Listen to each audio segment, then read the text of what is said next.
Assalamualaikum warahmatullahi wabarakatuh. Halo teman-teman, saya Intan Kusuma Dewi dari Prodi Manajemen Bisnis Syariah 1A dengan NIM 235211024 UIN Raden Mas Said Surakarta. Nah, di sini saya akan mengulas kembali apa itu sejarah perkembangan ilmu zaman Yunani kuno.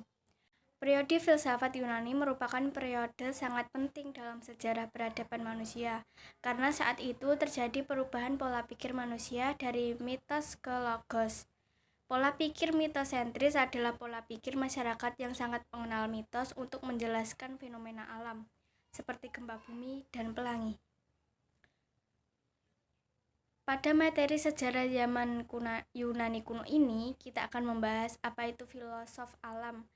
Nah, pada awal tahap Yunani kuno yang muncul adalah para filsuf alam, yang disebut filsuf alam karena mereka memusatkan perhatiannya pada alam semesta. Alam semesta menjadi objek yang pertama kali direnungkan oleh para filsuf tersebut.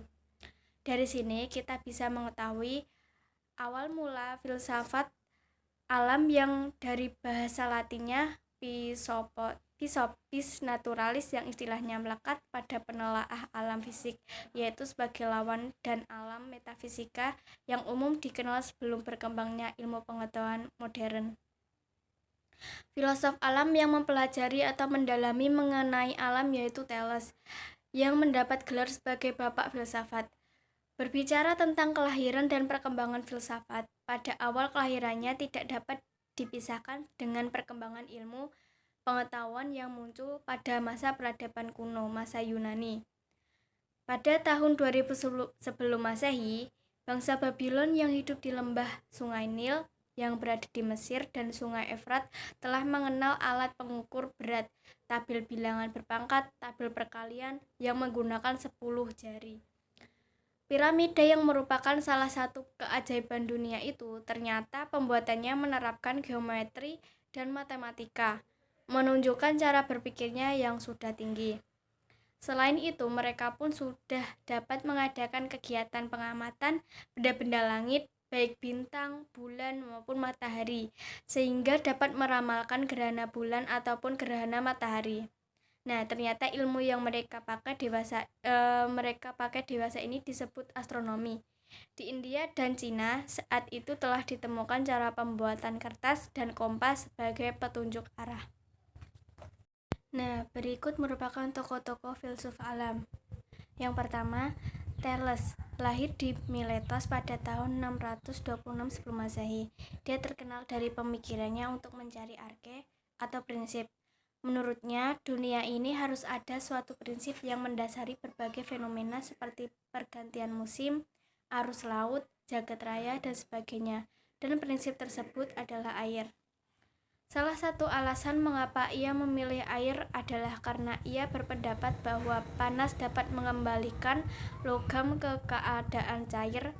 Lalu, air juga menunjukkan perubahan yang signifikan daripada elemen apapun yang dikenal pada saat itu dan bisa dengan mudah diamati dalam 3 keadaan yaitu cair, uap, dan es. Dalam bidang matematika, Thales juga terkenal akan teorinya yang menggunakan geometri untuk menghitung ketinggian piramida dan jarak kapal dari pantai. Dia adalah individu pertama yang diketahui menggunakan penalaran deduktif yang diterapkan pada geometri, dan yang diketahui telah menemukan penemuan bidang ilmu di matematika. Yang kedua, Pythagoras dari kota Samos, lahir sekitar tahun 570 sebelum Masehi, merupakan salah seorang filsuf Yunani kuno. Nah, Pythagoras terkenal akan ajarannya di berbagai penemuan matematika dan ilmiah, seperti teorema Pythagoras, yaitu hubungan mendasar dalam geometri di antara 3 sisi segitiga siku-siku. Ia menyatakan bahwa panjang sisi segitiga miring adalah jumlah dari kedua sisi lain yang dikuadratkan. Teorema ini dapat ditulis sebagai persamaan yang menghubungkan panjang sisi segitiga A, B, dan C, dan sering disebut sebagai persamaan Pythagoras.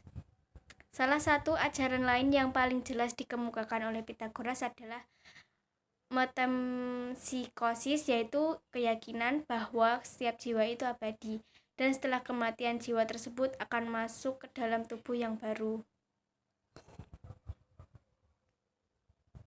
Untuk tokoh filosof alam tidak hanya itu saja, ada juga Anaximandros, Parmenides, dan Heraklitus.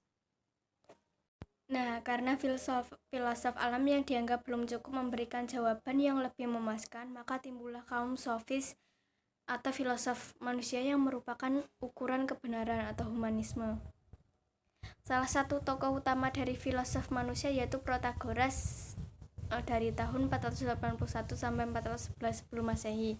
Protagoras menyatakan bahwa kebenaran itu subjektif dan relatif yang pada umumnya tidak ada ukuran yang disebut absolut dalam etika, metafisika maupun agama. Protagoras tampaknya mengartikan bahwa setiap individu adalah ukuran bagaimana sesuatu dirasakan oleh individu tersebut. Oleh karena itu, segala sesuatu itu benar atau tidak, tergantung pada bagaimana individu mempersepsikannya. Kebenarannya menurut Protagoras bersifat relatif dan berbeda-beda menurut individu masing-masing. Dan guru-guru kaum sofis yang terdiri dari Protagoras, Senides, Gorgias, Lycopron, Prodikos, Traimakos, Hiplas, Antipion, dan Critias.